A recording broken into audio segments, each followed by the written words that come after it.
아름다운 문화를 찬란하게 꽃피웠던 나라가 있습니다. 이것은 아리스토텔레스, 플라톤, 소크라테스 같은 철학자로도 유명하고 신화로도 널리 알려진 곳입니다. 그리스 로마 신화. 여기서 아시다시피 이거 오늘은 그리스에 대한 이야기입니다. 이 찬란했던 모습은 사라지고 그냥 개망한 나라. 최근에 그 잃어버린 20년을 되찾고 겨우 좀 살아났는데, 그 살아나게 된 배경과 이 왜 20년을 날려먹고 개망한 나라가 되었는지에 대해서 먼저 이야기를 하겠습니다. 여기도 결국 포퓰리즘 때문에 존나 다 말아먹었습니다. 그러니까 이게 포퓰리즘이요, 애당초에 그 인간의 본성을 이용한 장난질이에요. 이게 지들만 잘 살겠다 이거거든. 그리스는요, 과거뿐 아니라 비교적인 현대에도 잘 살았습니다. 사실 예를 들면은 그 1970년대 2차 세계대전 이후, 이때는 연평균 성장률을 7%대를 기록을 하는 엄청난 성장 속도를 보이고 있었어요. 이거는 유럽연합의 그 국가 대부분을 상회하는 수준입니다.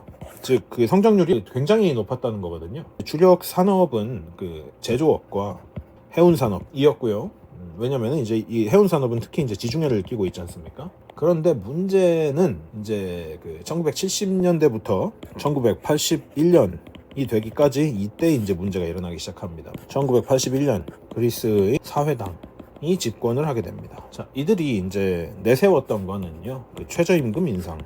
이거 그리스 얘기입니다. 우리나라 얘기 아닙니다. 그리고 기업 국유화, 공무원 선발, 그 공무원의 비율을 늘리겠다. 이런 식으로 국민을 위한 정치를 하는 척하면서 이제 복지를 하고 싶은데 전부 다 뭔가를 퍼줄 수는 없으니까 국민의 공무원 비율을 늘려가지고 공무원을 퍼주겠다, 이 얘기, 이런 목적으로 이제 시작이 된 거란 말이죠. 그리고 이건 약간 뻘짓인데, 제조업 중심이었던 그 경제 구조를 농업 중심으로 바꿔버립니다. 이때 제조업이 침체기였는데 이거를 살릴 생각을 하는 게 아니라, 왜냐면 살리려면 이제 돈과 시간, 리소스가 많이 들어가니까 일단 급한 대로 농업을 하자. 근데 이거는 사실 장기적으로 이런 고부가가치 산업이 될 수 있는 것들을 잘 키워야 되는데, 일단은 이건 잘 모르겠고 그냥 농업을 졸라 키워보자 해가지고 농업을 키워서 포도와 올리브 이걸 이제 파기 시작합니다. 근데 이렇게 하니까 일시적으로 경제가 안정이 되는 것 같은 게, 그런 현상이 일어나죠. 그런데 안에서는 썩고 있죠. 왜냐? 제조업을 버렸으니까 기업들이 경쟁력이 점점 없어지는 거예요. 기업은 참고로 국유화가 되어버렸습니다. 국유화가 됐다는 거는 그 요직에는 결국에는 그 권력자들의 친인척이 다 내려가 앉아버리고, 그 기업의 구조 자체도 완전히 자신들에게 유리하게 다 바꿔버리는 거죠. 자, 그래서 일단 제조업이 그냥 폭망해버립니다. 이제 그래서 완전히 폭망하고, 농업하는 비율이 전 국민의 12.5%였다고 해요. 이거 졸라 높은 겁니다. 이거 왜냐? 이 현대사회로 넘어오면서 전체적인 산업 구조가 바뀌고 있는데 여기서 농업을 한다는 거는 제정신이 아닌 거죠. 이게 이런 겁니다. 이제 그 공무원을 다시 말씀드리자면, 공무원을 늘린 이유가 뭐냐면은, 난 당선되고 싶어, 그러니까 너네한테 다 돈을 퍼주고 싶은데 그렇게까지 할 순 없어 라고 얘기를, 그러니까 얘네도 전부 다 국민한테 돈을 퍼줄 수 없다는 거 정도는 이해하고 있어서 이재명이랑 달라. 도찐 개찐이지만은 이재명이 얘기하는 기본소득만큼 미친 짓을 하진 않았죠. 근데 그래가지고 공무원 비율이 25%가 됐어요, 전 국민에. 이것도 제정신이 아닌 수치입니다. 공무원이 전 국민의 4분의 1이 공무원이라는 건 4명 모이면 1명이 공무원이라는 얘기잖아. 이게 뭐냐면은, 그러니까 계속 이런 식으로 국유화, 기업이 조져지고 있고 공무원은 계속 늘어나고, 연금 그 최저임금 계속 올라가고, 농업으로 이제 국가가 투자를 하고 있고, 이렇게 되면은 뭐냐면은 그 자동차의 타이어에, 그러니까 정확히는 펑크가 났어요. 그러면은 타이어 펑크 나도 일단 갈 수는 있어요. 바로 터져가지고 개 박살나는 게 아니면은 타이어가 펑크가 나가지고 바람이 새도 잠깐은 갈 수 있어요. 근데 어지간하면 빨리 스페어 타이어로 갈아야겠죠. 그런데 여기서 이 펑크 난 거를 알면서 그냥 계속 달린 거예요. 계속. 왜냐? 인기를 얻어야 되니까. 근데 이러다가 이제 펑크가 다 나가지고 타이어가 이제 쪼그라들었어요. 그러니까 이제 휠로 계속 달려버린 겁니다. 근데 이렇게 되면은 차의 수명 전체가 이제 날아가기 시작하죠. 이게 그리스에 일어났던 일인 겁니다. 이게 문제의 근본을 해결해야 되거든요. 모든 경제 문제는 근본을 해결해야 되는데, 이거를 인기 얻겠다고 포퓰리즘 정책을 남발하게 되면 이제 베네수엘라도 그렇고 여기도 그렇고 똑같이 다 그냥 존나 망하게 돼 있어요. 왜냐? 국가가 어떤 형태의 복지를 제공하려면요, 국고의 근거가 있어야 됩니다. 제가 항상 드리는 말씀인데, 국고에 근거가 있어야 되고, 국고가 넉넉해가지고 이러려면은 기업이 돈을 많이 벌어야 되고, 그리고 이제 국민들이 세금을 많이 내면은, 이러면은 이제 국고가 어느 정도 차면은 그걸 가지고 복지를 하는 건데, 기업이 돈을 아예 못 버는 구조를 만들었죠. 국유화 해가지고. 그러니까 이게 제가 항상 얘기하지만은, 재벌이나 기업을 악마화하는 게 이제 이런 거거든. 재벌 해체하고 기업 해체하면은 망한다니까.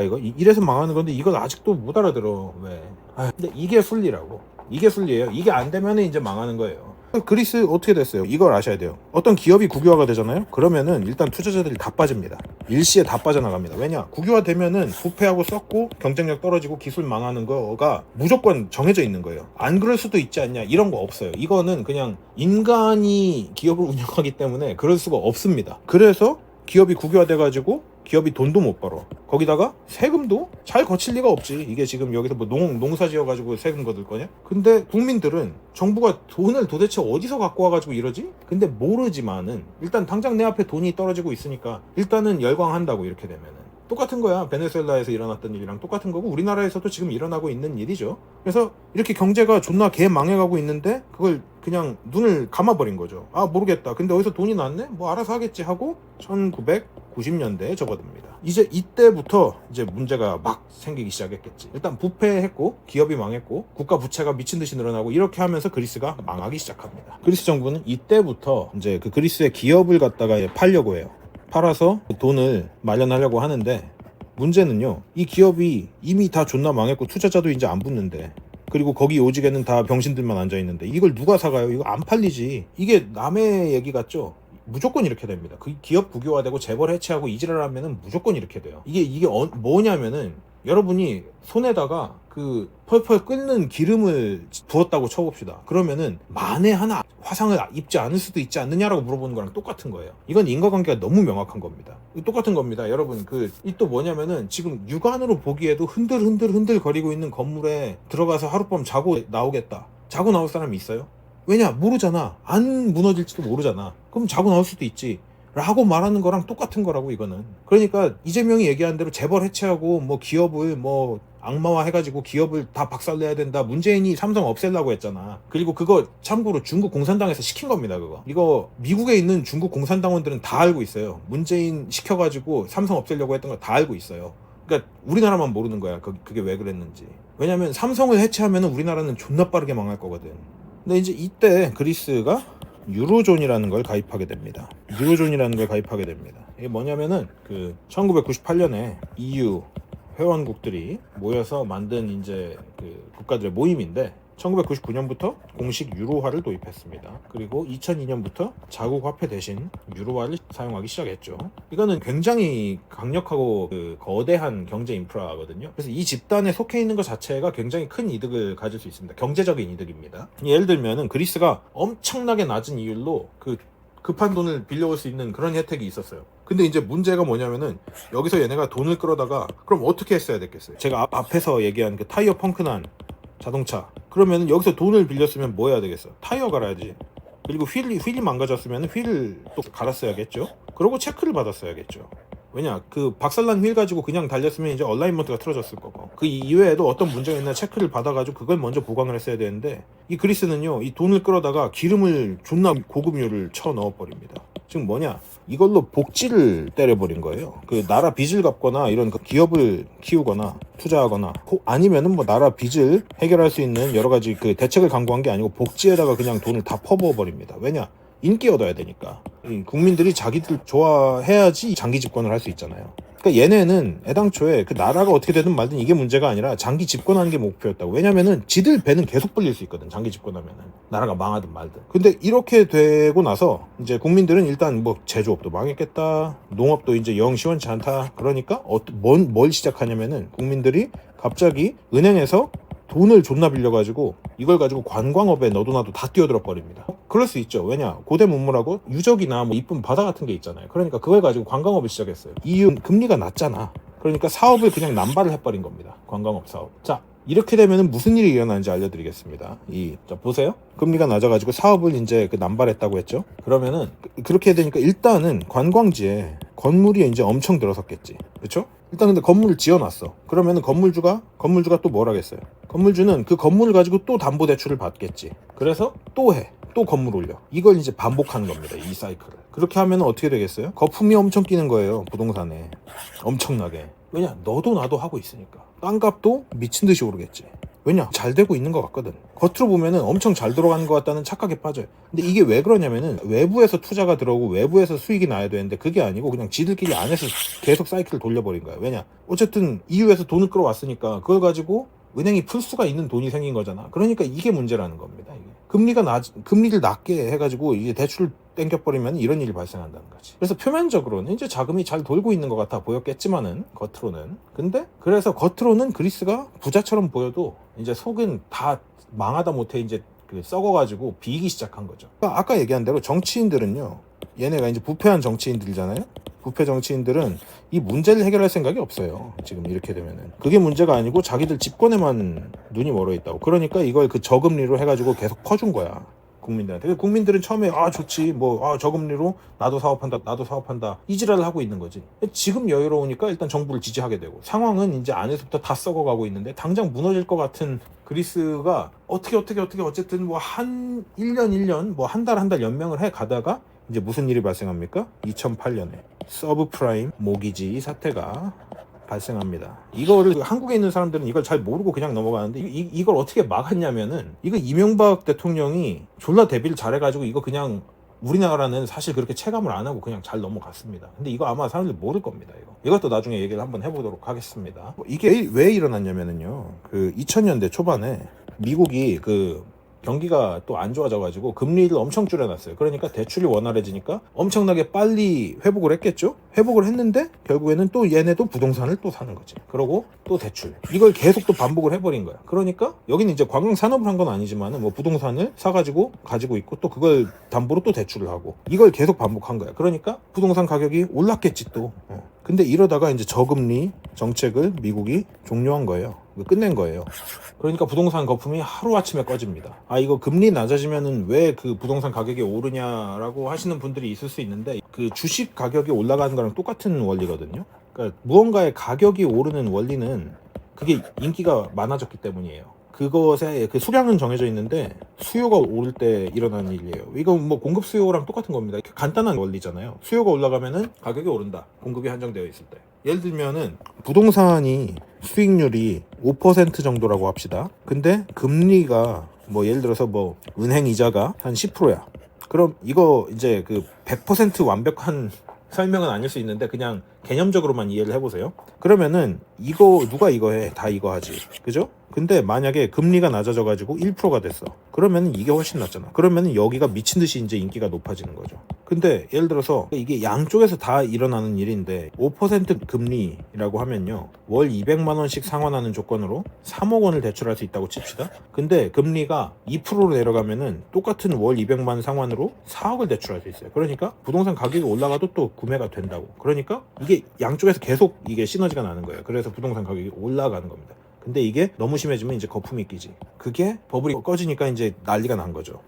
왜냐? 내가 10억을 돈을 대출해가지고 10억짜리 집을 샀어요. 집을 샀는데 버블이 꺼졌어. 그러니까 갑자기 이 집의 가격이 5억이 된 거예요. 그러면은 이걸 가지고 뭐 수익 내고 어쩌고 뭐 이런 것들이 다 계획이 있었는데 이걸 이제 못 갚는 거야. 대출금을 못 갚아 이제부터. 대출한 사람들은 이제 빚더미에 올라앉게 되겠죠? 근데 또 다른 문제가 은행이 이제 대출금 회수가 안 되잖아. 그러니까 은행도 파산을 해버립니다. 은행도 파산할 수 있습니다. 이걸로 이제 전 세계가 휘청거리게 됩니다. 어김없이 그리스도 박살나게 됐죠. 그래서 그리스의 국민들도 무리하게 대출을 했다가 이게 다 박살이 난 겁니다. 이제. 그리스 국민은 돈을 갚을 능력도 없고 그러면은 돈을 못 갚으니까 여기도 은행이 다 망했겠죠. 그래서 이제 그 그리스가 국제기구 EU랑 IMF에서 돈을 빌리기 시작합니다. 3년간 370조를 빌려요. 근데 이제 이런 거예요. 이 돈을 빌려준 국가들이 압박을 하기 시작하는 거지. 야 정신 차려라. 그 긴축 재정해야지. 그 최저임금도 낮추고 급여 인상도 하지 마. 이게 지금 무슨 얘기냐면 포퓰리즘을 그만해라. 시장에 돈 풀지 말고 경제를 좀 회복하는데 정신 차리고 좀 뭘 해야 되지 않겠냐 라고 했는데 이제 문제가 뭐냐면은 공무원 25%, 관광 20%, 농업 12%. 국민의 절반이 넘는 애들이 돈을 못 버는 거지 이게. 왜냐면은 농업이 그나마 제대로 돌아가고 있는 건데 이거는 고부가 가치 산업이 아니잖아. 반도체 같은 게 아니라고. 이거는 외환을 효과적으로 벌지 못하는 사업이란 말이죠. 그래서 얘네가 조선업이라도 해볼까 했는데 조선업도 세계적으로 이미 다 맛이 가 있었어. 무슨 얘기냐? 그리스는요 자력으로 이걸 상환하는 게 불가능했다는 얘기입니다. 그래서 공무원 수를 줄이겠다. 그리고 고부가 가치 산업을 육성해가지고 사람들 고용하겠다라고 얘기를 하려고 했는데 국민들이 이제 그걸 싫어하는 거지. 왜냐? 지금까지 혜택을 존나 말도 안 되게 누려놨는데 이걸 다 뺏어간다고 그러면 야 그럴 수 없다. 그러면서 이제 그 구제금융을 반대합니다. 이 IMF 이유를 이제 비난하기 시작하고 그걸 그래서 뭐 유로존을 탈퇴해라 뭐 이런 미친 소리까지 나오게 돼요. 그러면서 시위를 합니다. 당장 자기들 눈앞에 있는 이익이 중요한 거야. 근데 문제는 이게 지속되면은 자기의 후손들이 다 좆된다고. 그리고 지금 젊은 애들은 자기의 노후가 좆된다는 거를 모르고 있는 거예요. 이대로 이제 10년이 지나면은 진짜 개 비참하게 살게 되는데 그걸 모르고 그냥 일단은 내가 지금 눈앞에 있는 혜택만 중요하다 이런 얘기를 하고 있는 거지. 근데 여기서 그럼 지도층이라도 정신을 좀 바짝 차렸어야 되는데 안 되지. 왜냐? 부패했다고 했잖아요. 얘네는 계속 이걸 남발하는 거야. 왜냐? 지들은 어쨌든 지들 배를 불릴 수 있거든. 권력층은 자기들은 잘 살 수 있어. 무슨 짓을 해서라도. 그래서 국민들이 반발을 하면은 또 포퓰리즘을 남발합니다. 그래서 나라 꼴이 개판이 나죠. 아주 개판이 나죠. 그래서 정치인들은 보여주기식 긴축을 시도합니다. 자, 그러는 중에 2019년 총선 시즌이 되죠. 그래서 또 보여주기식 정책을 졸라 남발을 합니다. 2019년 총선을 앞두고 1월에 또 최저시급을 올리겠다. 뭐냐? 지들만 집권하면은 괜찮다 이거야. 실업률이 졸라 높은데 최저시급을 올리면은 실업률이 더 올라가겠지. 그러니까 경제는 회복이 될 수가 없습니다. 경제 상황이 개판이잖아요? 그러면은 임금을 동결하거나 낮춰가지고 실업률이 낮아지고 나서 경제가 안정된 다음에 임금을 올려야 되는데 이게 이제 그 10월 달에 총선이니까 그냥 이 짓을 계속 해버린 거야. 이제 이게 이렇게 된 그 배경을 조금 더 거슬러 올라가 보면은 2015년에 이 알렉시스 치프라스라는 사람이 당선이 돼가지고 무슨 짓을 하냐면요. 그 독일은 니네 긴축 재정해라. 니네. 안 그러면은 니네 그냥 조질 거다. 이렇게 하니까 얘네는 이 알렉시스가 뭐라고 하냐면은 야 독일 니네만 꿀 빨고 우리 보고 긴축 재정하라고 왜 그거는 옳지 않다. 근데 뭘 꿀을 빨았다는 거야? 그냥 돈을 빌려준 거잖아. 여기서 그래가지고 얘가 그 국민들 대국민 투표를 하자. 독일을 몰아내자. 그래서 독일의 긴축 요구 자기는 반대하겠다. 국민들 투표해봐라 했더니 긴축에 반대하는 사람이 이제 61% 그리고 그래도 긴축해야 된다라고 말하는 사람이 39%가 나왔어요. 그랬더니 이 치프라스가 이걸 들고 메르켈 총리한테 갑니다. 가가지고 이때 이제 그 기조가 뭐였냐면은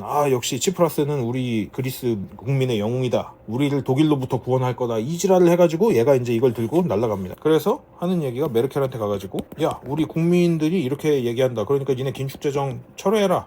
긴축재정 요구하지 마라. 우리 국민이 너무 고통스럽다. 이랬는데 메르켈이 이제 가만 생각해 보니까 이제 좀 고민이 될 수는 있어요. 왜냐면 그리스만의 문제가 아니거든요, 이게. 왜냐면 이때는 그 PIGS라고 해가지고 포르투갈, 이탈리아, 그리스, 스페인이 이제 이 네 군데가 다 좀 재정이 맛이 간 나라들이 있었는데 문제는 이 그리스에서 긴축 재정을 요구를 해지를 해주고 뭐 얘네 그 빚을 탕감해주고 이래버리면은 얘네한테도 다 해줘야 돼요. 그러니까 메르켈이 뭐라고 하냐면 야 니네 꺼져. 그냥 EU에서 나가라. 근데 EU에서 나가면 이제 그리스는 진짜 좆되는 거거든. 왜냐? 돈을 어디서 꿀 거야? 그리고 그 누구도 이제 얘를 도와주지 않을 거 아니야. 그러니까 바로 이 치프라스가 죄송합니다. 시킨 대로 하겠습니다 하고 닥치고 거기다 그냥 그대로 자기가 노라고 써서 들고 가는 거를 찢어버리고 예스 시킨 대로 하겠습니다 하고 서명하고 돌아옵니다. 그러고 나서 자 2019년 제대로 된 인간이 이제 이때 겨우 들어옵니다. 자 누구냐면은 이 키리아코스 미초타키스라는 그 하버드랑 맥킨지 출신의 경제에 대해서 굉장히 빠삭한 사람이 들어오게 되고 투자자 친화적인 정책을 피고 규제를 철폐하고 법인세를 낮추고 이 정부 예산 규율을 엄격히 관리하면서 구조조정에 충실하게 지금 무슨 얘기냐면은 그 좌파가 하는 걸 반대로 했다는 얘기예요 이게. 그러면서 이제 국제사회 신뢰를 획득하게 됐고요. 포퓰리즘에 반대되는 정책을 핍니다. 예를 들면은 연금 줄이고 임금 인상 줄이고 그리고 복지를 줄입니다. 이렇게 하면서 존나 뻑뻑하게 이제 진행을 한 거예요. 그리고 이제 세금을 늘렸지. 이거는 이제 필수적인 겁니다. 이 나라를 경제를 살리려면은 이게 그냥 교본 같은 거예요. 이게 이렇게 하니까 어떻게 돼요? 이제 다시 외국에서 이제 국제 투자자들이 복귀를 합니다. 마이크로소프트에서 10억 유로짜리 데이터 센터를 짓고요.